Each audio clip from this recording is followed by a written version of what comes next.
Soy Antonio Escotado, autor de Historia General de las Drogas, un libro larguísimo de unas 1550 páginas. Dediqué muchos años de mi vida a estudiar qué habían hecho distintas culturas en distintos tiempos con estas sustancias hoy tan problemáticas. Estoy acostumbrado a salir en muchos programas convencionales de televisión donde se habla de este tema desde la franja del alarmismo y la excepcionalidad. Me explico. Allí quienes están son policías, rehabilitadores, adictos antiguos o actuales, familiares desesperados por la situación de estas personas, un público que aplaude o abuchea. Agradezco a Carta Blanca la oportunidad de plantear los temas con calma y con una profundidad que espero superior a la normal. Antonio Escotado es jurista, filósofo y sociólogo, traductor y ensayista de prestigio, pero su indudable proyección mediática va unida a sus numerosas investigaciones sobre las drogas, que le han convertido en un intelectual de referencia en este debate en España. Su indispensable Historia General de las Drogas, publicada por primera vez en 1989, es un clásico mundial sobre el tema. Sus tesis, en las antípodas de la demonización y del prohibicionismo imperante, abogan por la legalización y el uso responsable de los psicofármacos como vía de conocimiento.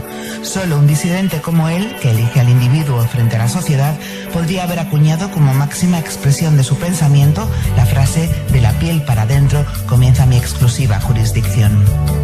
Mi actitud en general, que se va a ir mostrando en los distintos bloques, es tomar nuestro contacto con las drogas como una forma de arte, libertad y responsabilidad. Tendremos un primer bloque de tercera edad, como yo, con Eduardo Aute y con Luis Racionero, un bloque de segunda edad, con José Luis Díez Ripollés y Joan Carles March, y hasta un bloque de primera edad, con Bebe y Albert Pla. Hombre de ciencias y hombre de letras, cuyo entendimiento combina lo claro y lo profundo, en décadas de relación con mi amigo Luis Racionero, jamás le he oído decir algo que no sea interesante y original. Talento, dulzura y una humildad proporcional a la grandeza de sus méritos como poeta, pintor y músico, mi amigo Eduardo Aute cumple lo previsto por Spinoza en su Ética. Un cuerpo capaz de muchas cosas tiene un alma fundamentalmente eterna. Dos viejos amigos y dos conciencias lúcidas. Luis se pasó en California los 2 años cruciales del 68 al 70. Nosotros, Eduardo, más o menos nos tiramos esos 2 años sin tanto ruido, pero aquí, ¿cómo era la situación de drogas cuando nosotros éramos jovenzanos, cuando teníamos 20 años, por ejemplo? Bueno, yo no soy un experto en la materia y bueno, realmente lo que puedo contar es como espectador, ¿no? Más que otra cosa, aunque en fin, quien esté libre de piedras que tire el primer pecado, ¿no? Esto, bueno, fueron los 60 bulliciosos, rompedores, que querían inventarlo todo, que querían probar todo tipo de experiencias, de huidas de la realidad, y bueno, fueron unos años en donde se planteaba todo y todo se empezaba desde cero, ¿no? Y evidentemente todo el universo de las drogas incidía en esos hechos, ¿no? Yo creo que fueron épocas muy significativas en ese sentido. Fue cuando el LSD irrumpe salvajemente prometiendo... ¿Tú viajaste bien o viajaste con dificultad? Yo me hice un par de viajecitos y realmente es una experiencia muy especial, tremendamente especial. Yo soy un curioso, es decir, que en ese sentido me he curioseado en todo tipo de cosas, ¿no? Pero recuerdo que la bajada a la realidad a la llamada realidad. Era abrupta, era sobre todo larga y angustiosa en mi caso, ¿no? Y entonces no me compensó realmente, ¿no? Fueron años, más que nada, yo creo que de uso y abuso de chocolate, del hash, de la María, los ácidos. Empezando todos los legionarios. Digamos, fumaban marihuana y tenían hachís en España. Sí, bueno, pero quiero decir que la gente, los jóvenes, digamos, ¿no? Los jovenzanos de la época, ¿no? La heroína ya irrumpe también muy fuertemente, ¿no? No así la cocaína, que es una incursión posterior totalmente contraria a los efectos que producían aquellas drogas, más de huida, más de flotar en mundos magníficos, ¿no? Y maravillosos. Bueno, creo que de alguna forma... Pero no has hablado de las drogas de farmacia. Yo creo que cuando éramos nosotros jovenzanos, los médicos nos recomendaban tomar anfetamina, las farmacias dispensaban barbitúricos. Sí, bueno, eran legales. Legales y además no son... Vamos, que la farmacia era más depósito que el mercado negro. Eran los grandes camellos. En lo que respecta a drogas psicoactivas. En ese sentido, sí. Bueno, para estudiar, imagino que tú habrás estudiado con centraminas y con anfetaminas antes de los exámenes, ¿no? Claro, como todo el mundo. Como todo el mundo. No, pero en California, ¿cómo estaban las cosas? Mira, en California los hippies no solían tomar heroína. Los hippies funcionaban con marihuana y con LSD. Y luego un poco de psilocibe y escalina y estas cosas. La heroína pero creo que viene de los beatniks, de la generación anterior. Sí, pero yo te digo, cuando estábamos allí, vamos, inmersos en las comunas hippies y en los festivales que se organizaban allí en San Francisco, eran estas dos cosas. La marihuana, una cosa mucho más suave, y el LSD, que realmente ya es una sustancia iniciática. Yo creo que tiene mucho que ver con lo que se tomaba en los misterios de Eleusis y con lo que se han dado en todas las religiones del mundo. Pues para mí, personalmente, como para muchos de los hippies, era buscar estados alternativos de percepción, de conciencia. Entonces es que el cerebro funciona como mínimo de 4 o 5 maneras. Una es esta en la que estamos otra es cuando está en coma, otra es cuando estamos durmiendo. Pero es que en LSD estabas en otro estado de percepción. Porque en definitiva, la percepción es todos los estímulos que vienen del mundo exterior, que penetran a través de los sentidos y son transformados en impulsos en las neuronas cerebrales. Entonces, la mezcla de lo que viene de fuera con el estado, con el programa cerebral que tengo yo dentro, eso es lo que llamamos realidad. Pero si yo cambio mi estado cerebral, la realidad que suma de lo de fuera y lo de dentro cambia. Por tanto, hay varias realidades alternativas y con el LSD te ibas a otra. Y otra que para mí fue importantísima, interesantísima. Hubo momentos de terror y de horror, pero luego hubo momentos de visión que me han ayudado a entender el mundo, a cambiar el sentido de la existencia y que me han sido utilísimos. Esto no quiere decir que yo lo recomiende a nadie. Lo único que recomiendo es que sí se atreven con esas cosas. Yo lo hice porque había leído el libro de Aldous Huxley y pensé, hombre, si Huxley, que es un hombre tan inteligente y tan sensato, se ha tomado esto y se ha quedado así como está, pues yo también me lo puedo tomar y me quedaré más o menos como estoy, ¿no? Lo primero que yo descubrí cuando me puse a estudiar este tema es que las primeras comuniones de las religiones son con sustancias psicoactivas, es decir, que las hostias originales son hostias psicoactivas. Solo el formalismo de algunas religiones monoteístas triunfantes, como el cristianismo y el islam, mantuvieron la ceremonia de comunión, pero quitando el vehículo. Bueno, los inciensos. Eso lo vimos en América con nuestros misioneros, porque claro, después de media hora de recibir la hostia, muy amablemente el cacique o algún otro tribu decía: su medicina está estropeada, yo tengo una muy buena. Eso normalmente le costaba la vida al cacique. Sí. Pero es que ahí es que se han mezclado dos cosas. Es decir, lo que llamamos ahora drogas, algunas de estas, yo no hablo de la heroína o de otras cosas así, pero Estas sustancias, la ayahuasca, el psilocibe, el LSD, todos los que tienen el radical indol, lo que se daba en los misterios de Eleusis, el Kikeon, el Soma de los hindús, todas estas sustancias, que ahora se llaman drogas, se daban dentro de un contexto religioso y para pasar a otros estados de percepción, que además ayudaban a aceptar la muerte.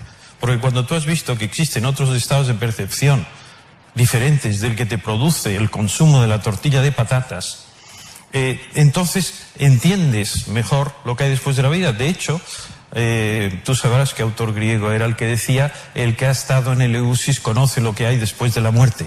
Sí, había varios. Bueno, y por tanto, ya no le tiene el miedo a la muerte, ya sabe. Referencia a Sófocles, Píndaro. Pues ¿qué veían ahí? ¿Qué veían ahí? Y eso se lo daba la sustancia. Una de dos, o creemos en magia, y entonces en Eleusis daban una magia que se tragaban gentes de una sobriedad intelectual como Platón y Aristóteles, por ejemplo, sí, cosa que es muy difícil de creer, o le daban un vehículo psicoactivo. Entonces, confundir esto, que era una experiencia religiosa para ampliar los estados de percepción, con una cosa para divertirse y pasar el rato, es la triste degradación propia de nuestra decadente civilización occidental. Bueno, pero nosotros, a nuestros jóvenes que ahora, digamos, pueden tomar quizás no LSD, pero algún vehículo de verdad parecido de esa familia, o sea, visionario, es muy parecido a Aladino con la lámpara.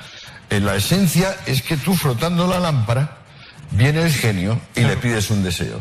Pero suponte que con la LSD o con sus drogas equivalentes frotas la lámpara, sale el genio, y entonces todo lo que le puedes decir es: uy, es que estaba aburrido, no sabía qué hacer y me he tomado una pastilla o me he tomado un microfilm. Entonces el genio hace plaf y te aplasta como una colilla. Pero digamos, aún eso es útil. O sea, con esas drogas, las de la familia visionaria, no se juega. Por mucho que lo intentes, no se juega. No. Lo que pasa es que cuanto más te revuelque el genio, normalmente más útil es para ti, y como las drogas de esa familia no son físicamente tóxicas, una de dos: o el sujeto es psicótico ya de nacimiento, en cuyo caso le va a salir fuerte, claro, o si no, la droga le va a decir: ojo, no seas memo, profundiza. Claro. Ahora, también hay que ver que la medicina científica se distingue del chamanismo y empieza como tal carrera y profesión justamente con un manejo adecuado de los tóxicos, es decir, con el principio hipocrático de que sola dosis facit venenum, de que no hay un solo veneno que sea inútil, que todos los venenos son útiles, pero que depende de la dosis, depende del individuo y depende del caso. Por ejemplo, la digitalina, que está ahora por florecer en toda España, la digitalis purpúrea, eso es un principio de una toxicidad inaudita. Sin embargo, millones y millones de personas que tienen problemas de corazón han salvado la vida debido a ella. Las drogas están ahí, son neutras, depende del uso que se haga de ellas. Claro. Es decir, lo grave es la adicción que luego se crea alrededor de, no ya de una droga, sino de cualquier cosa. Así que adictos somos todos en la vida a todo, desde al sexo, al juego, a la lectura, al fútbol. Pero depende, digamos, porque nos gusta el fútbol, nos gusta el juego. Alguna vez nos hemos jugado una partida de póker, ¿no? Los tres. Pero bueno, hay gente que si no va a ver el partido X les da un infarto, así claro. Y si van también. Y si van también. Y luego lo de la lámpara de Aladino, hoy, efectivamente, tienes razón en eso, pero hoy la lámpara de Aladino se la llevan al botellón. Pues sí. ¿Entiendes? No la frotan para ver si sale el genio, y se la llevan al botellón para ver si se pueden pegar ahí un pelotazo de... Sí, lo que parece que es muy fácil, ¿no? Ser unos vejestorios de tercera edad y hablar de la juventud como si estuviera medio tonta. Yo, cuando tenía 20 años, también era medio tonto y estaba buscando... esas tonterías, naturalmente. Sí. No, pero no es cuestión de tonterías, es cuestión de que los usos han cambiado. Así que no es... Tienen más poder adquisitivo. Tienen una variedad de drogas, como no se había conocido, y sobre todo tienen millones de puntos de drogas de venta, porque es que antes las drogas estaban en la botica, en la droguería y en el herbolario, y ahora, al contrario, Internet. La prohibición ha estimulado a fabricantes clandestinos, y donde había 5 puntos de venta, ahora hay 500. Y lo que en la farmacia costaba X, en la calle cuesta X partido por 2. Ese es el fenómeno paradójico de la prohibición. O sea que en principio tenía que haber restringido usuarios y consumos. Y lo que ha hecho es o bien coexistir con un irresistible aumento de usuarios y consumos, o bien incluso estimularlos. Por ejemplo, si yo le digo a un hijo mío que el sexo es malo, a un hijo mío pequeño, digamos a Antonio, que tiene 14 años, que va a cumplir mañana 14 años, que el sexo es fatal, corre un serio peligro de que el niño piense que el sexo es divino. Y que yo le estoy ocultando eso porque si él pudiera disfrutarlo, se daría cuenta que el resto de la vida no vale nada y que lo único que vale es la cosa sexual. Esa es, digamos, la dinámica perversa que instala la prohibición. Aunque por otra parte estaremos de acuerdo en que ciertas cosas hay que prohibirlas. Sí, las prohibiciones en ese sentido nunca han funcionado, ¿no? Siempre se produce el efecto contrario, ¿no? Crean un mercado negro. Crean un mercado negro. Automáticamente crean un mercado negro y entonces una serie de gente empieza a hacer negocios sobre ello. Es peor, ¿no? Si la solución, evidentemente, si hubiera una solución fácil, yo creo que no andaríamos hablando del tema. La solución es muy difícil. La solución es de lo que vamos a hablar en la segunda parte, porque precisamente ante el gran fenómeno, ante el gran experimento que ha sido la prohibición, un experimento moral, lo decía Hoover, el presidente norteamericano, la prohibición, en su caso era básicamente la ley seca, es el más grande experimento moral de todos los tiempos. Llevamos, por tanto, casi 100 años, los americanos y nosotros, quiero decir el resto del planeta, desde 1971, la Convención Internacional, en la política de un mundo sin drogas, un mundo libre de drogas. Sin embargo, cada vez hay más drogas. Por número, cada vez hay más usuarios, cada vez son más baratas, en términos comparativos o en términos absolutos, y, sorprendentemente, tampoco hay tantas sobredosis como había hace 20 años. Por ejemplo, en 1991 yo recuerdo a Barrio Nuevo, el ministro de González, diciendo que había aproximadamente una media de 2.000 muertes anuales de personas con la jeringa en el brazo. Ahora, inexplicablemente, y conectado con el hecho de que hay grandes poblados que funcionan como supermercados de cocaína, crack y heroína, esa proporción ha descendido espectacularmente. Los propios yonkis antiguos han decidido dejar la aguja. Son fenómenos, digamos, de autoorganización social. Los jóvenes con la ingesta que tienen ahora, yo creo que en nuestro tiempo hubiéramos sucumbido. Nuestros hígados, nuestros páncreas no estaban preparados. En cambio, ahora se ha producido una especie de rápida micromutación y se pueden pasar, y aunque a mí me da muchísima pena la cantidad de tiempo que pierden nuestros jóvenes y el peligro inminente en el que se meten, por ejemplo, en carretera, con vehículos de motor, no mueren tantos como sería de prever. No se os ocurre algo. Lo que pasa es que determinadas drogas han bajado el consumo en el mercado, como es la heroína, evidentemente los ácidos, en fin, otros. Pero sin embargo han subido, la cocaína evidentemente ha subido muchísimo, y luego las drogas de diseño que están ahí también al alcance de cualquier fin de semana, al alcance de cualquier joven, ¿no? Sí que creo que han bajado unas y otras se están consumiendo muchísimo más que hace años, ¿no? Pero ha cambiado la tipología de la droga, yo creo. ¿Cuáles han bajado? Se diría que el prototipo la que ha bajado es la heroína. Pero en realidad lo que ha hecho la heroína, a mi juicio, no es bajar, sino cambiar la pauta de consumo. Porque es que era muy espectacular. ¿Recordáis hace 15 años aquellas personas que iban con una jeringuilla por la calle? Le pincho, yo tengo el SIDA, dame dinero. Atracos a farmacias. Continuamente yonkis en los cuartos de baño de las discotecas o de los bares, en estado de sobredosis o ya muertos. Se ha acabado todo eso, pero se ha acabado como fenómeno espontáneo. Hombre, habrá contribuido todo el trabajo que se ha hecho, ¿no?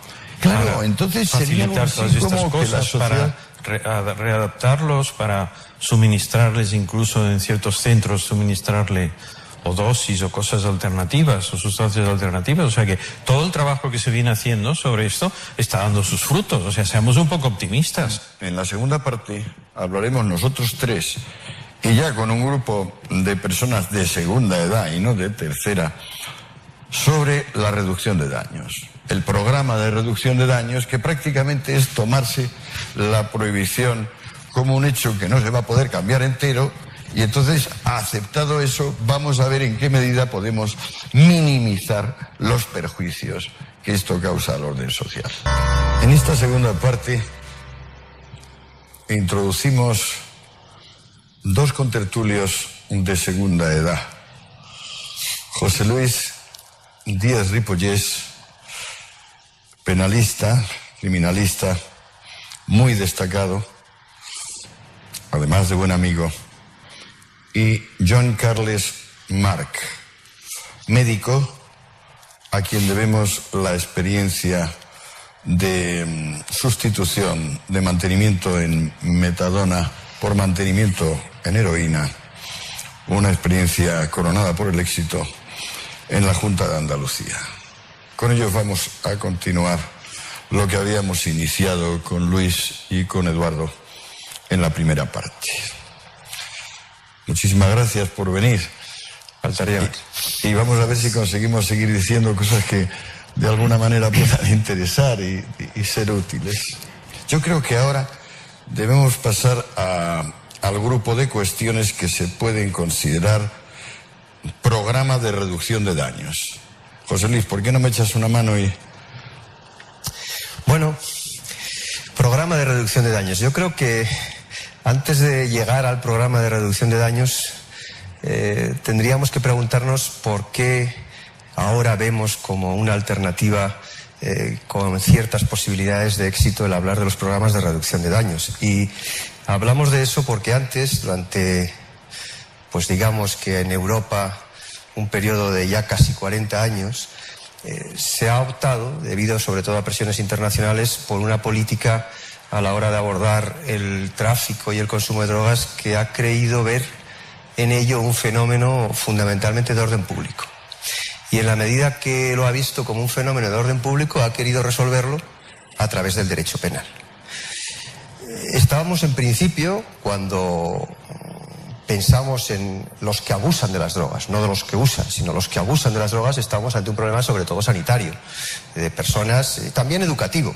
Bien, ese problema se quiso resolver, se está queriendo resolver a través del derecho penal, y después de 30 y tantos años, la conclusión, sobre todo en Europa, que a la que se ha llegado, aunque no solo en Europa, es que es una política que ha fracasado. Completamente. Claro. Bueno, José Luis, tú interveniste en aquel proyecto, me parece que fue del 91, de modificación del Código Penal y la ley del medicamento, si no recuerdo mal.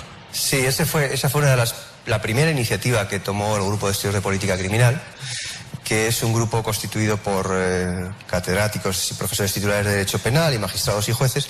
Y efectivamente allí, con un apoyo bastante amplio entre todos esos colectivos, lo que pretendimos es ofrecer una alternativa distinta de aproximación a lo que es el abuso de las drogas. Una alternativa que andaba fundamentalmente orientada a una despenalización controlada. Se trataba de que el derecho penal interviniera únicamente en aspectos muy concretos y que tomaba como modelo la actitud que nuestra sociedad se toma hacia otras sustancias peligrosas, como pueden ser los medicamentos o como puede ser otro tipo de sustancias que no son medicamentos pero que pueden producir daños a la salud. Entonces, inspirándonos en ese modelo, sobre todo en la ley del medicamento, pues lo que pretendíamos era que el derecho penal solo interviniera de cara pues a procesos de fabricación, de distribución que no estuvieran debidamente autorizados o controlados, que interviniera únicamente en relación con su distribución a menores o a personas que no tuvieran capacidad para decidir por sí mismas, pero que en el ámbito de los adultos considerábamos que quizás con ciertas políticas sociales de desincentivación, pero debería de ser posible que los adultos tuvieran un acceso al consumo de drogas en condiciones responsables, naturalmente con procesos de información, campañas de información, en fin, en un contexto amplio. De normalizar la costumbre. Exactamente, de normalización de las drogas. ¿No firmó aquello el actual fiscal general y el actual ministro del Interior? No recuerdo exactamente. Ambos son o han sido miembros del Grupo de Estudios de Política Criminal. No recuerdo exactamente si estuvieron presentes en el primer documento, pero ciertamente han sido miembros del Grupo de Política Criminal, eso es cierto. Sí. Lo que hizo posteriormente José Luis después de esos años, es hacer un informe que permitió avanzar en una cosa que tú comentabas que yo había estado metido, ¿no? Eso fue gracias a un informe que hizo José Luis, ¿no? En los años 96, 97. Bueno, algo es que así, ciertas cosas sin el papeleo no salen adelante. Y para hacer el papeleo bien hace falta un jurista. Y para un jurista, ahí tenemos a José Luis, ¿sí? Y lo que vino a decir es que para trabajar el tema de cómo introducir la heroína, que ya habían introducido los suizos, ¿no? Pues era la manera más adecuada era investigando, ¿no? Hicimos una investigación que tú comentabas que ha tenido resultados exitosos, y la verdad es que ha sido así, ¿no? Cuéntanos algo. Pues básicamente lo que hacíamos era intentar ver si la heroína puede ser una buena alternativa para pacientes que han fracasado en otros medicamentos, en otras terapias, ¿no? Que habían fracasado en metadona, que habían ido a comunidades terapéuticas y que no tenían salida, que incluso se iban tirando hacia el pozo, hacia un precipicio, ¿no? Y lo que hicimos era coger una población y les dábamos heroína y otra población les dábamos metadona. Y a compararlas. Y a compararles, ¿no? Y lo que vimos, eso lo hicimos en Granada, y lo que hemos visto es una cosa que habían hecho los suizos, que habían hecho los holandeses, que ahora hacen alemanes y canadienses, lo digo porque países de nuestro entorno, y lo que hemos visto es que si se hacen bien las cosas pueden mejorar los de heroína mejor que los de metadona, ¿no? Mejoran en muchas cosas, mejoran en su salud, están mejor, engordan, ¿no? Están con mejor peso, y mejoran en cosas como no tienen actividades delictivas, no tienen que delinquir para, ¿no? Se juntan vuelven a sus familias de origen. Hay alguno de ellos que me comentaba el otro día que dice: mi hermana ya me deja sus hijos, ¿no? Cosa preciosa, ¿no? Diciendo, ya no es como antes, dice, ni te acerques, ¿no? Ahora ya quiere que esté con ellos. Por tanto, el avance en ese entorno, ¿no? Dando, desde la perspectiva de dar un medicamento, en este caso heroína, en un hospital, hemos conseguido que gente que estaba a punto de caer en un precipicio, poder dar un cambio a su vida. ¿Y tú por qué, a qué atribuyes esa espectacular diferencia, digamos, de pasar de la metadona, que se supuso que era desde Nixon en adelante la droga que iba a salvar y que no salva a nadie? ¿A qué lo atribuyes tú, digamos, psíquicamente de los usuarios, ese cambio? Yo creo que el cambio tiene muchos componentes, ¿no? Básicamente, primero, el sentirse bien tratados, ¿no? Es decir, los heroinómanos, la primera cosa que ven es que son el último de la fila y un poquito menos. Ya, pero si les daban metadona también podían considerarse bien tratados, porque también se les regalaba, ¿no? Sí, pero nosotros hicimos un poquito más que eso, ¿no? No basta dar la sustancia, es algo más, tratarles, ¿no? Es decir, estar pendientes de ellos, no solo de sus problemas médicos, sino también de sus problemas sociales. Antes José Luis hablaba de los problemas sanitarios, pero yo diría con un componente social muy importante, ¿no? Entonces, ¿qué es lo que hacíamos? Pues, primero, tratarles bien, tratarles en un lugar digno, que no es poco, ¿no? Y tratarles en un hospital. Es decir, una visión de que son un paciente más, y como si es un paciente más, que les trata unos médicos, unas médicas, unos enfermeros, unas enfermeras, trabajadoras sociales, abogados, es decir, un conjunto de gente que se preocupaba porque mejoraran en el sentido amplio de la palabra, ¿no? Y la sustancia, la heroína en este caso, ¿qué les hacía? Les ayudaba a que no tuvieran riesgos para su salud mayores de los que ya habían tenido durante sus casi 20 años de consumo de heroína, en condiciones las que sean. Claro, y eran adictos inveterados, toda esa gente. Veteranos, los últimos los viejos rockeros ya en ese plan, ¿no? Es decir, son los viejos rockeros a los cuales ya nadie les hace caso, porque es gente que ya ya habían perdido casi todo, ¿no? En ese sentido, ¿no? Y de hecho, el hecho de acercarte de otra forma me parece un elemento fundamental, ¿no? Acercarte desde dónde nos acercamos, desde un sitio sanitario, pero desde un hospital, en un sitio adecuado, bien acondicionado, con personal preparado, con ganas de hacerlo, con ganas de trabajar con ellos, con un esfuerzo inmenso. Y eso yo creo que también hizo o ha ayudado a hacer ese cambio de chip, que hace que ya lo cuentan ahora de otra forma. Han pasado las mejores navidades, dicen ellos, de sus vidas, ¿no? Probablemente. Bueno, ellos y sus familias. Te pregunto esto porque, claro, lo que tengo es que hacerle una crítica a la metadona como sustituto a la heroína, igual que le haría como sustituto digamos, de un gran vino, blanco o tinto, una mala cerveza. O sea, las personas buscan un efecto en la heroína que es analgesia, sedación y euforia.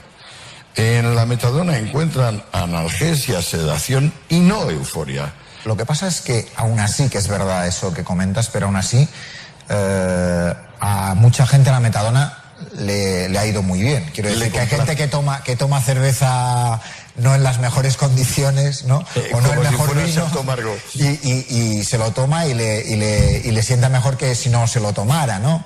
Por tanto, yo creo que a mucha gente le ha ido muy bien. O sea, el problema es que no a todos. Con atención, ¿no? Cuido, afecto. Es que, si me permites, claro, por favor. Lo que está diciendo Joan Carles es interesante porque es uno de los ejemplos más característicos de una auténtica política de reducción de daños. Es decir, lo que se pretende fundamentalmente, las políticas de reducción de daños tienen un trasfondo que era lo que estaba aludiendo yo antes interesante, y es que nos encontramos con una situación estable en el ámbito del prohibicionismo. Hoy por hoy no es posible modificar la política, esa política que ha llevado a transformar lo que era un problema sanitario y social en un problema penal. Eso no es posible modificarlo, los organismos internacionales están totalmente decididos a seguir con esa política, Estados Unidos está detrás de ellos y eso es difícilmente modificable. Entonces, ha habido un momento determinado, a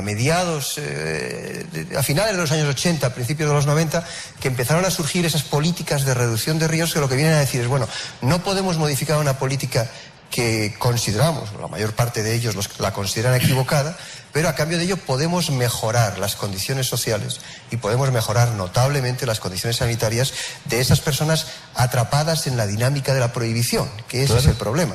Y en ese sentido, bueno, pues tienen además una capacidad desenmascaradora de la situación creada por esa política prohibicionista muy importante. Yo creo que ese es un... Son para la microfranja, digamos, de sujetos acogidos a la prohibición, de alguna manera, que antes de la prohibición no están en los anales. Pues, por ejemplo, nosotros vemos las cuentas de botica de Goya, por hablar simplemente de un hombre conocido en España, y ahora le diagnosticaríamos una aguda drogodependencia de láudano, es decir, de opio. Sin embargo, evidentemente Goya tomaba el láudano en cantidades masivas para pintar, y pintó genialmente. O sea, usó un fármaco para crear. Con la prohibición llega el uso, digamos, de una droga como coartada. No solo para no pintar, sino para atreverse a robar a los demás. ¿Y tú qué crees que estaba tomándose cuando hizo las pinturas negras? Entonces no estaba tomando láudano, estaba tomando bolas de opio. Directamente. Sí, claro. Porque aquello es tremendo. Aquello es tremendo. Son los sueños del opio cuando estás en una zona de retirada. Igual de Quincy. O sea, en las memorias de un comedor de opio también se encuentran las visiones de Goya, pero descritas literariamente. No, porque en el siglo XIX... toda esta gente se iba a la farmacia y se compraba estas cosas. Y Goethe, por ejemplo, sería hoy un drogodependiente y sin embargo es el más grande poeta y escritor de la historia de Alemania. Pero con la prohibición vino una microfranja de personas que no solo les sientan mal las drogas, les sientan hiper mal, pero además aprovechando la prohibición, pues, digamos, delinquen o rompen las familias por dentro, o sea, las convierten en virutas.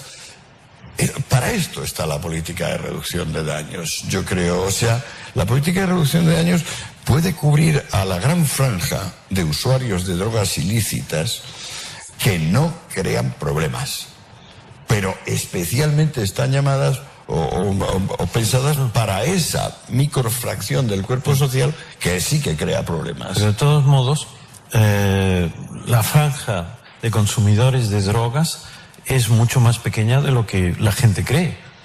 Es decir, que el problema es grave, pero no es muy numeroso en cuanto al porcentaje de la población. Pero de la gente que consume y que se manifiesta. Si de los que consumen y no se manifiestan, es muy grande. No, claro, no puede ser. Yo creo que 9 de cada 10 no se manifiestan, y aunque se puedan morir de cáncer de páncreas o de hígado, en modo alguno son drogadictos para la ley o para... Pero estos 10, ¿cuántos son sobre la población española? No, nada. Yo creo que estos no llegan ni al 2 de la población española, y es mucho decir. José Luis sabrá mejor, o sea... De todas formas, la clave yo creo que las políticas de reducción de daños tienen que ser más valientes. Yo creo que hay que avanzar, ¿no? De hecho, creo que el proyecto que comentábamos que hemos hecho en Andalucía es una idea de proyecto valiente, de lanzarse a hacer un triple mortal y medio de alguna forma, ¿no? Yo creo que hay que seguir por esa línea, ¿no? Porque la metadona fue una política que ha permitido que mucha gente haya salido de un pozo, pero está claro que las cosas no sirven para todos, ¿no? Y hay que seguir avanzando. ¿Se puede decir que tenéis los datos suficientes como para decir que efectivamente ese tratamiento puede ser útil?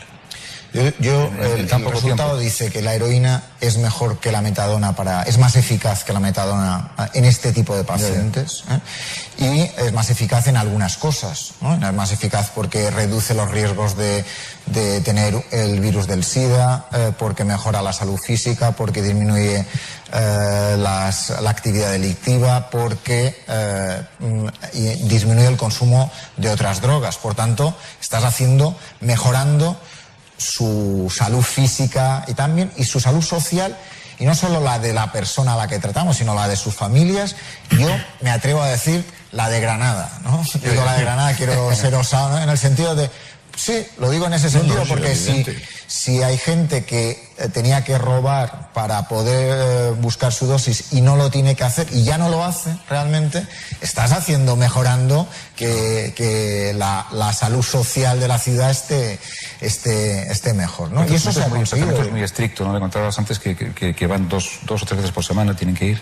No, más días. Todos los días. Es decir, todos los días. El tratamiento es diario. El tratamiento es diario en un hospital con un personal sanitario de médicos y médicas, enfermeras y enfermeros que trabajan para esos pacientes. La voluntad clarísima de salir del pozo, vamos. De parar la caída. De parar la caída. Es mantenimiento. Estamos hablando de mantenimiento.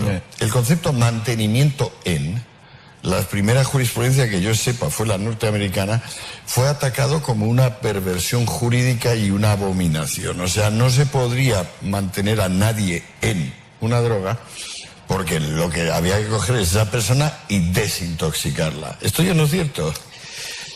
Sí, en la jurisprudencia norteamericana. Exacto. Pero te diría que Europa siempre ha sido, en el fondo, muy reacia a seguir la política norteamericana de drogas. ¿Verdad? Esto es algo que se aprecia fácilmente cuando se discute, por ejemplo, la Convención de las Naciones Unidas de 1988, acuerdos que ha habido en el Parlamento Europeo, ahora otro muy reciente en el que vuelven a replantear si la política es la correcta, diciendo que no lo es.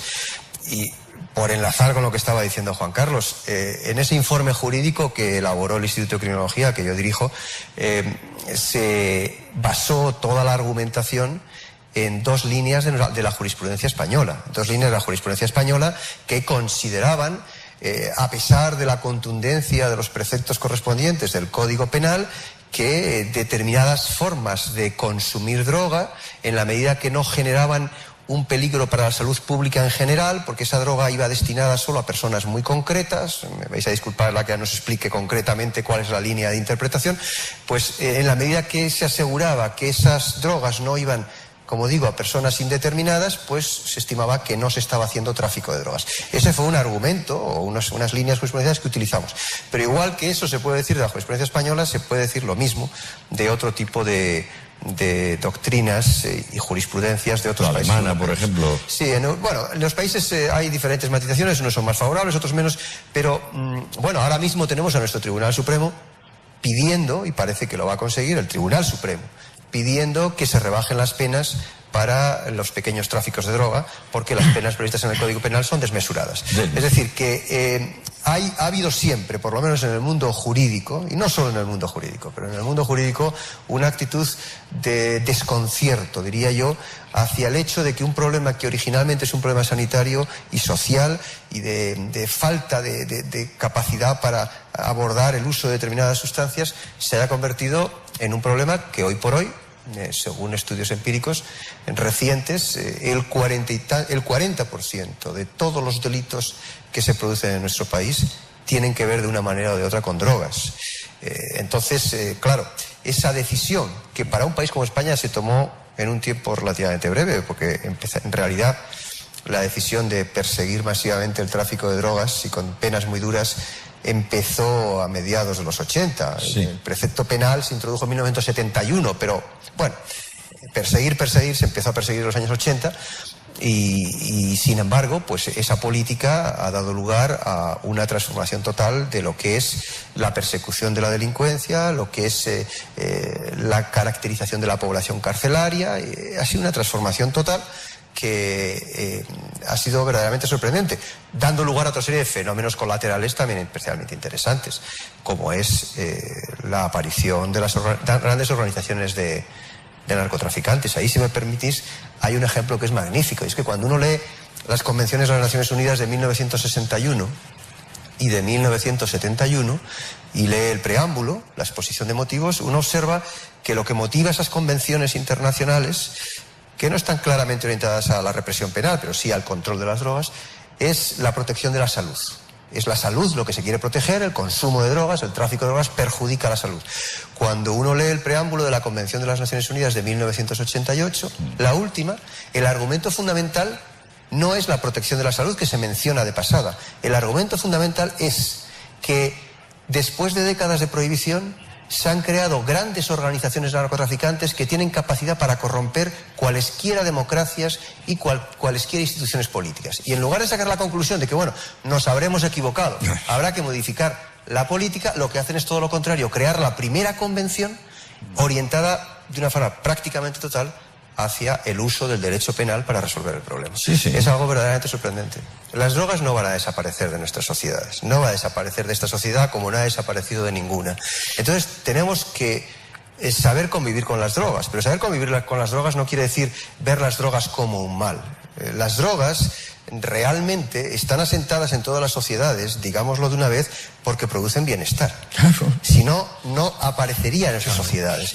Y entonces el problema que surge con las drogas es que producen un bienestar que tiene que ser debidamente administrado. Es decir, es la diferencia entre el uso y el abuso de la droga. Entonces, la política tiene que ser una política de saber o hacer calar en la sociedad la idea de que tenemos que saber tratar a las drogas sabiendo cuándo debemos de cesar en el contacto con ellas, porque supone un abuso que nos puede destruir. Y es que además en nuestra sociedad tenemos ejemplos claros a este respecto. Yo siempre cito, bueno, todo el mundo sabe, creo que lo sabe, que la droga que verdaderamente produce más drogodependencia en nuestro país, pero mucho más que cualquier otra, es el alcohol. Claro. Estamos hablando con unos niveles de drogodependencia del alcohol que pueden ser 10 veces o más que los que puede producir la heroína, pero probablemente más, ¿no? Se suele hablar de 800.000 alcohólicos, 900.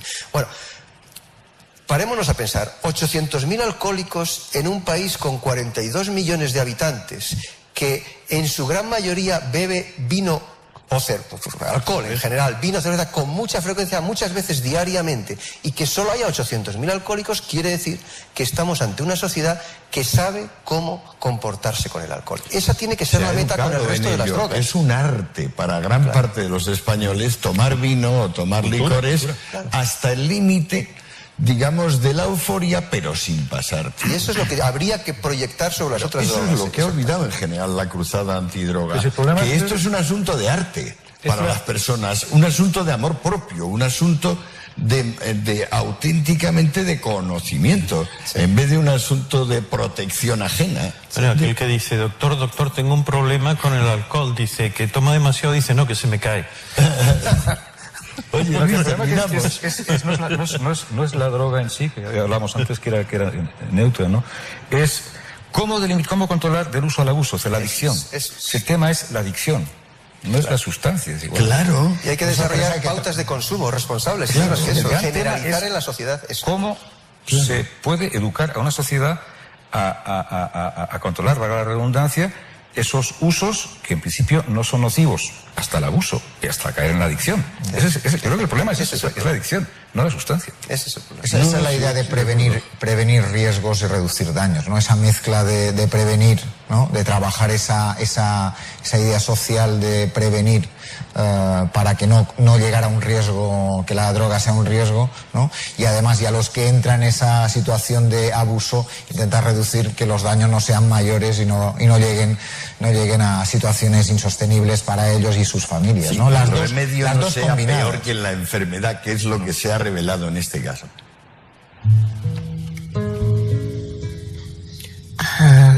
Amapola, lindísima amapola, será siempre mi alma tuya sola.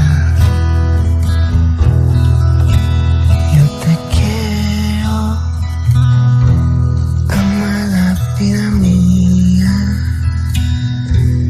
igual que ama la flor, la luz del día. Amapola, lindísima amapola, no seas tan ingrata, quiéreme.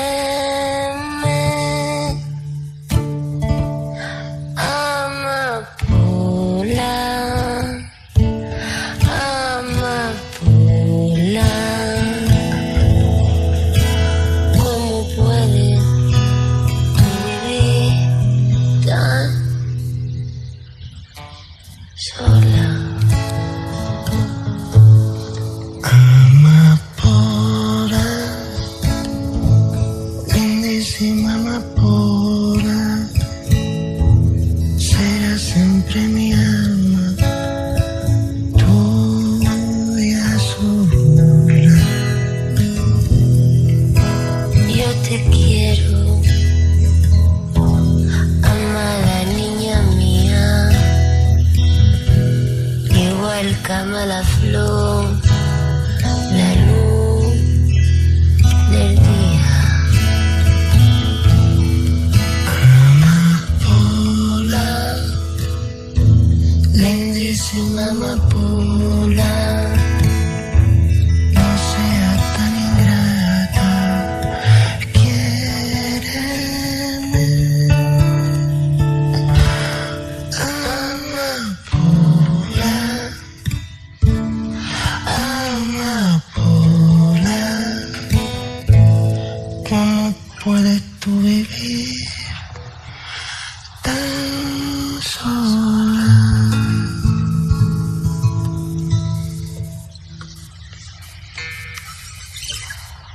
He conocido a Bebe y a Albert Pla mientras preparaba este programa. Ellos tienen la oportunidad de tomar decisiones más informadas.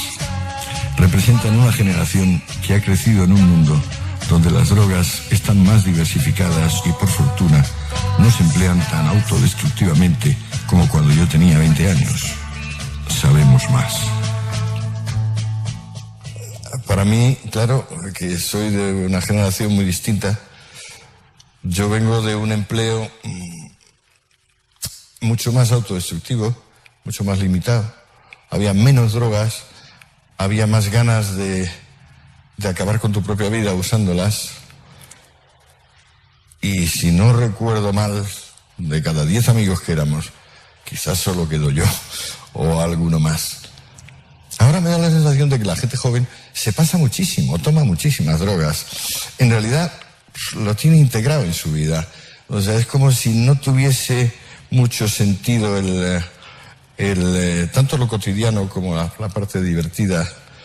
Si no hubiera pastis, si no hubiera quetas, si no hubiera porros, si no hubiera lo que hay. En principio yo esperaría que hubiera la misma mortalidad que en mi tiempo. cuánto me alegro de ver que no. Cuánto me alegro de ver que aguantáis. No digo vosotros, porque a lo mejor vosotros en particular no tomáis nada. Pero la juventud sí toma. Hombre, la mortalidad se inventó mucho antes que las drogas. Ciertamente. Y seguramente también tendrás muchos amigos que se habrán muerto y no tomaban drogas. No, en mi tiempo es que fue especialmente malo. Mi tiempo se mezcló con la cosa política. Sobre todo los europeos que preferían mayo del 68 a Woodstock. Los de Woodstock todavía tenían un poco más de drogas, sexo y rock and roll. Los de mayo del 68 eran mucho más tanáticos, mucho más o la revolución proletaria o la destrucción del mundo. Y aquellos, claro, pasaron rápidamente de la LSD, que les sentaba muy mal, a la heroína inyectada y se desintegraron. Es distinto.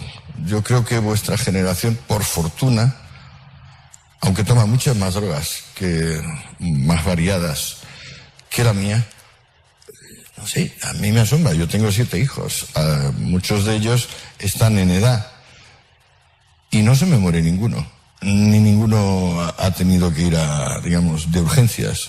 ¿Tú conoces a alguien que haya ido de urgencias? De pastilla. Sí, ¿eh? Sí, ¿verdad? Sí, la gente se continúa desintoxicando, yo creo. ¿Verdad? ¿Desintoxicando o intoxicando? Bueno, Después de haberse lo que tú dices intoxicado, el ¿no? problema. Parece que las clínicas ahora están llenas de pastilleros, ¿no? Más que de pastillero también de peña, la gente lo mezcla todo. Entonces Claro. ya no sabes realmente de qué es, pero el caso es que al mezclarlo todo hay un estado esquizofrénico ahí que se crea que es por lo que... Mezclan muchas cosas. Pero yo creo que está vinculado con el fin de semana. No está claro. Porque incluso, o sea, y el fin de semana a su vez significa que hay que cambiar la vida todas las semanas. O sea, que del lunes a miércoles es de una forma y de jueves a domingo pues es de otra forma, ¿no? Otro ritmo. ¿Se supone? O sea que la gente no es feliz. ¿Tú te incluyes en la gente, Albert? Supongo, sí. Pues yo, la verdad, creo que en lo de feliz, infeliz... ¿Tú qué crees? ¿Que eran más felices en mi generación? No, me pregunto si la gente toma drogas por infelicidad. Muy interesante. ¿Tú qué crees? Que hay de todo. Muy bien, yo también lo creo. Que hay gente que las toma por inseguridad, por infelicidad, por experimentar, porque no tienen ni puta idea y se lo dan, por muchas cosas. No hemos mencionado- No siempre tienes que ser infeliz, yo creo.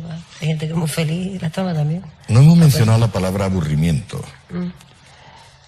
Bueno, es que viene dado un poco, ¿no? La infelicidad, aburrimiento, pero sí. El aburrimiento sería una forma de infelicidad, pero no muy aguda, ¿no? No. Quizá la forma más aguda de infelicidad que conocen los niños. Mamá me aburro, papá me aburro. Ahí es donde más puedes coger un aburrimiento... Crónico. un aburrimiento como una broca de dentista, o sea, que realmente es muy urgente y que puedes decir que es muy infeliz.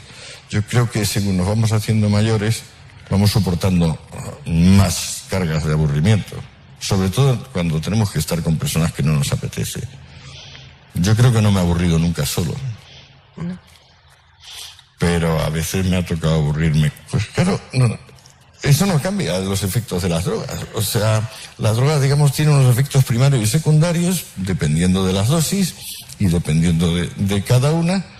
Y las tomes por aburrimiento, las tomes por conocimiento, las tomes por estar más cerca de otros. Yo creo que una de las razones también por las cuales se toman es junteidad, o sea,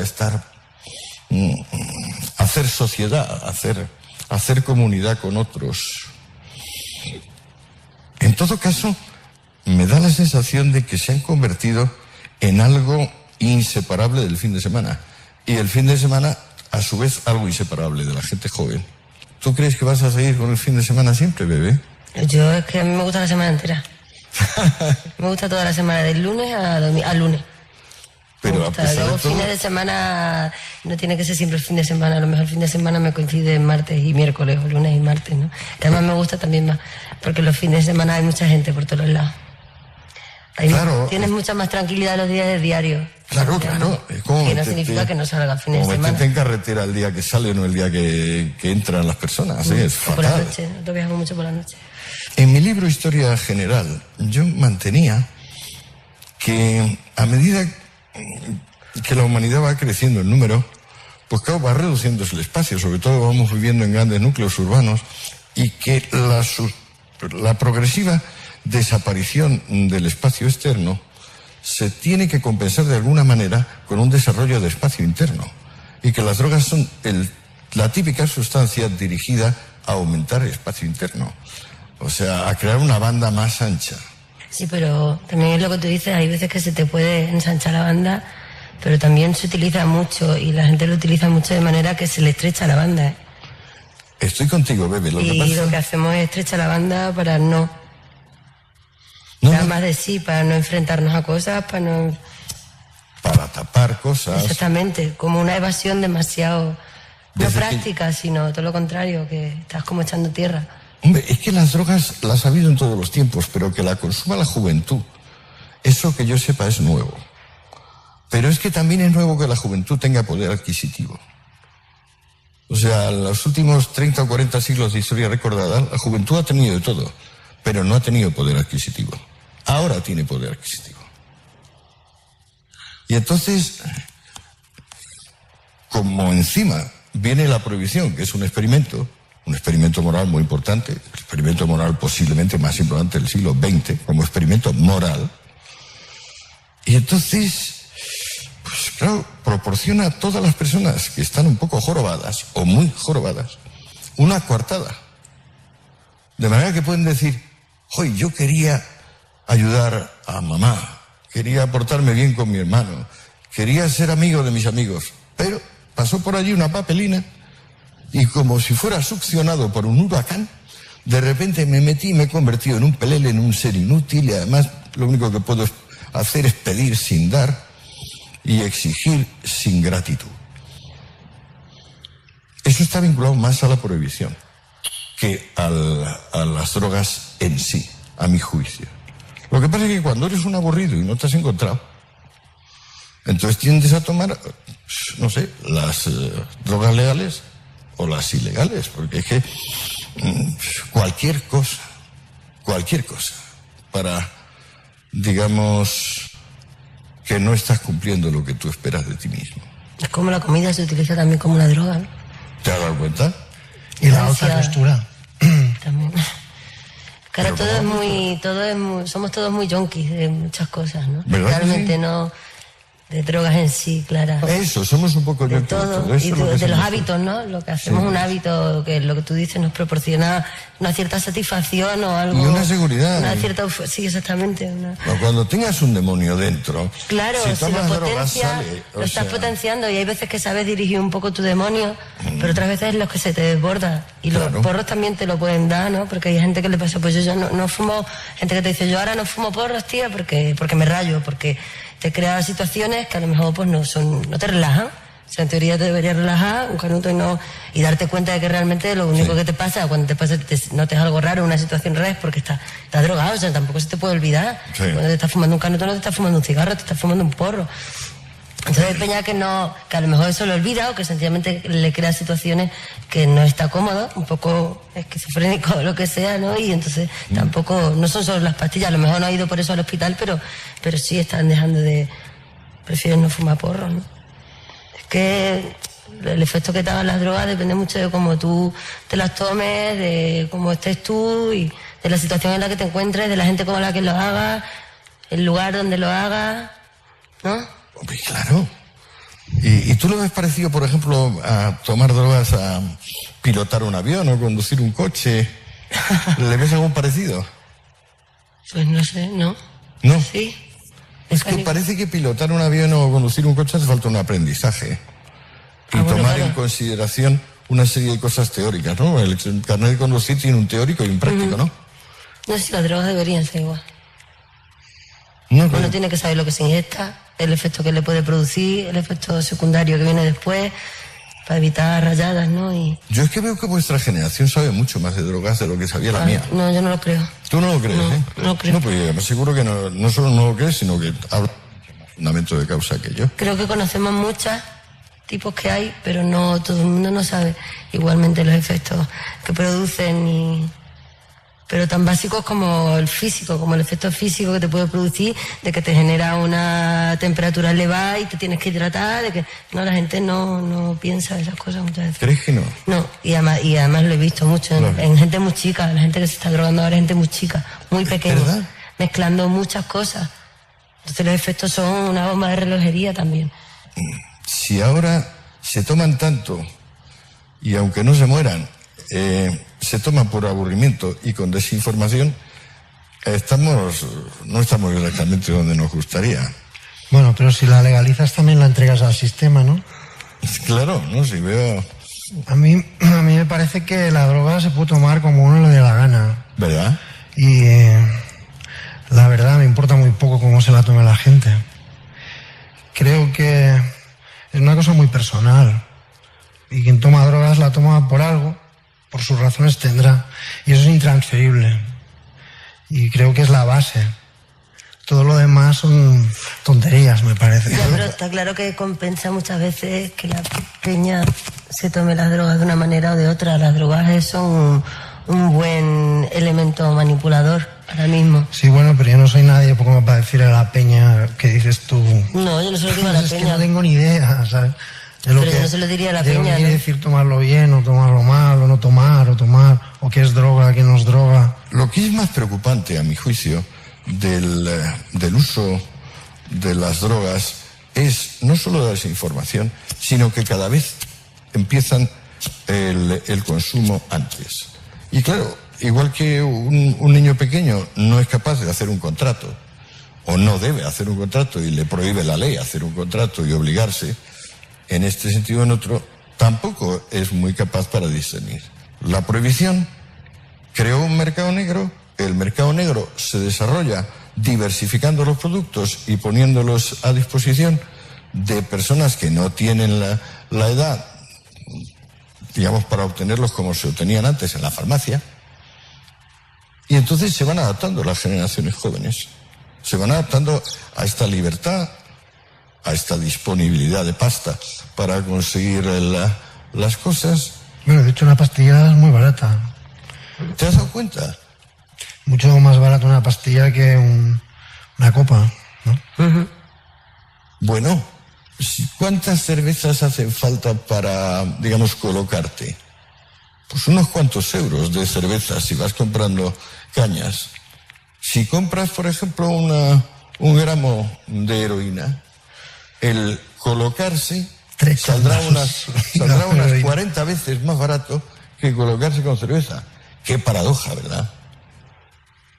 Es curioso. Yo creo que todas las drogas, incluida la cocaína, no han subido de precio como han subido las demás cosas del mundo. Por ejemplo, al pasar al euro, yo creo que la vida nos ha subido por lo menos un 40%. La cocaína es el mismo precio que hace 15 años. ¿Te has dado cuenta? Dicen que el mercado negro sube los precios, pero no es verdad.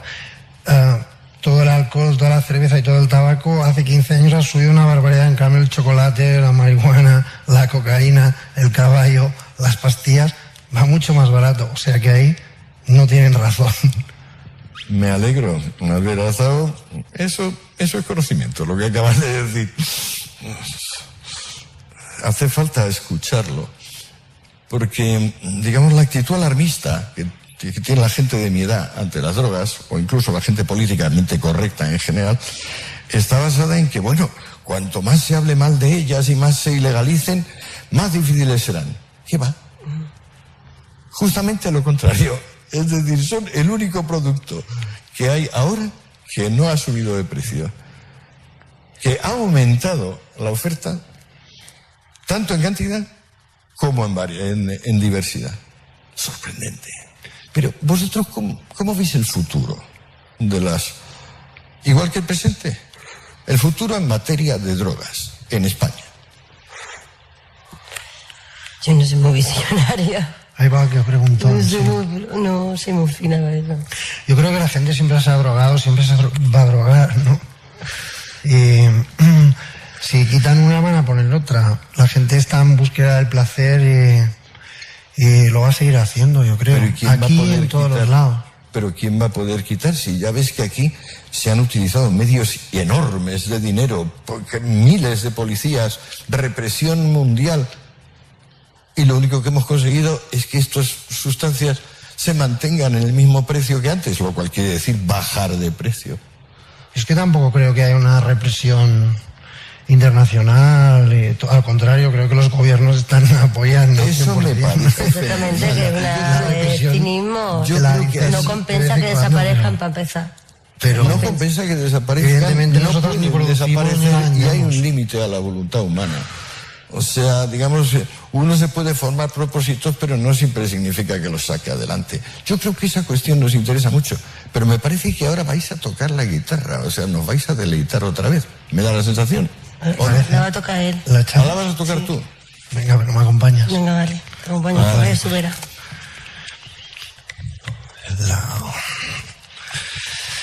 El laico más salvaje de la vida.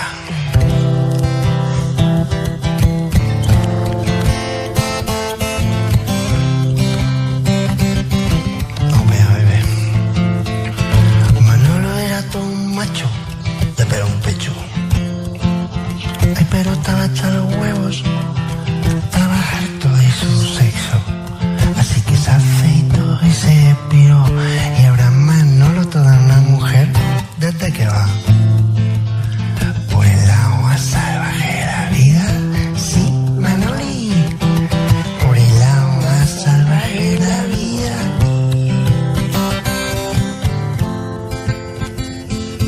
Natalia era un poco pija, libertina y sin manías. Sus amantes mantenían su pisito de estudiante.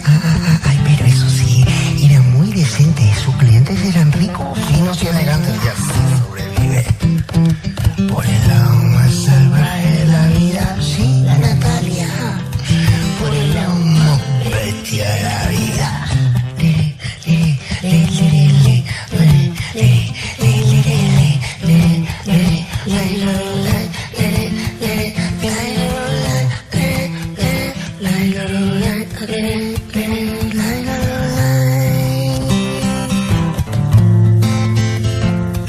Jaimito de Camellito nunca dio nada, ni una raya ni un canuto, ni un nacio ni un pico. ¿Tú qué es? Si te quieres drogar, tendrás que pagar. Y en esta ciudad ya no hay nadie que te diga, amigo, ¿te vienes a dar una vuelta conmigo? ¿Te vienes conmigo? Que sí, que no, que sí, que no.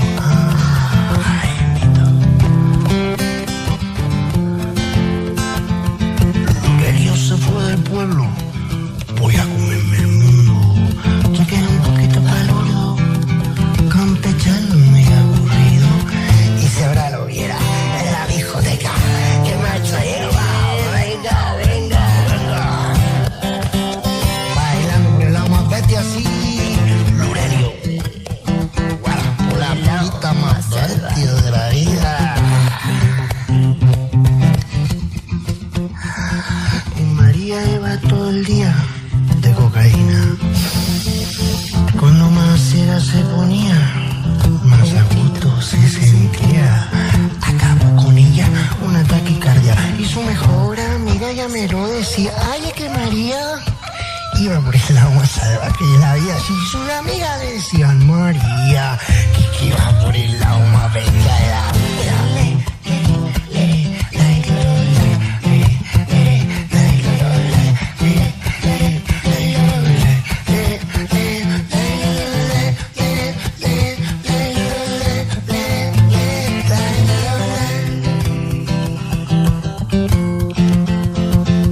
¿Preparada? ¿Lista? Ya. Este programa ha sido enteramente espontáneo. Justamente por eso me me atrevo a pedirles que me dejen leer una chuleta con la que termino. Si se fijan ustedes, la guerra a las drogas, que ha durado unos 80 años, se ha terminado. Es un poco vano decir que ante la cantidad de usuarios, la cantidad de drogas que hay, seguimos teniendo una guerra contra ellas. Lo que tenemos ahora es un fenómeno de autoorganización, de adaptarnos a una situación nueva. Y la mejor forma de adaptarse a una situación nueva es con conocimiento y amor propio. Segundo punto de la chuleta. Toda prevención que queramos enseñar a nuestros hijos será ineficaz si no es una prevención calculada para el uso en vez de para la abstemia. Por la misma razón, no podemos conceder permiso de conducir una avioneta o un coche más que sabiendo conducir la avioneta o el coche. Punto 3 y final. Vayamos pensando en un partido de tabacófilos que reclame 1/3 de los espacios, ya que somos 1/3 de la población. Pienso en un esquema como el que ha puesto en marcha Boadella y otros sensatos catalanes, y por supuesto, sostenido en caso de que no se le escuchara por la desobediencia civil. Y nada más.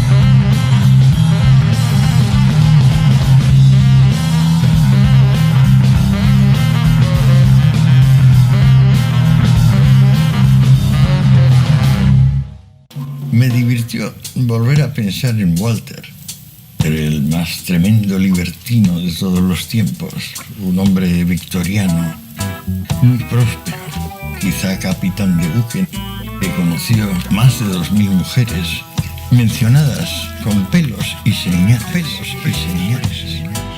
No hay nada parecido en la historia de la pornografía en sinceridad y capacidad de conmover al lector como Mi vida secreta. Walter, el más tremendo libertino. Le di un poco de atención y añadí un par de 3 o 4 textos más, como las convivencia con Albert y con Jünger.